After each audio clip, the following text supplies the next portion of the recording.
Hi everyone, in front of me I've got OPPO Reno 14 and let me share with you how to reset settings.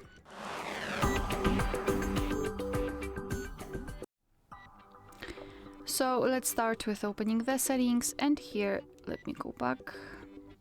Here we have to scroll down to the very bottom to find System and Update and go to Backup and Reset. Here we've got the option Reset Phone and Reset All Settings. Confirm everything with your screen lock and tap on Reset. Here we've got the information that this operation cannot be undone, so be aware about that and simply tap on Reset. And now your device will reset different settings which are connected, for example, with the navigation. As you can see, we do not have the gesture navigation right now, or with the screen timeout. Alright, so that will be all. Thank you so much for watching. Please hit the subscribe button and leave the thumbs up.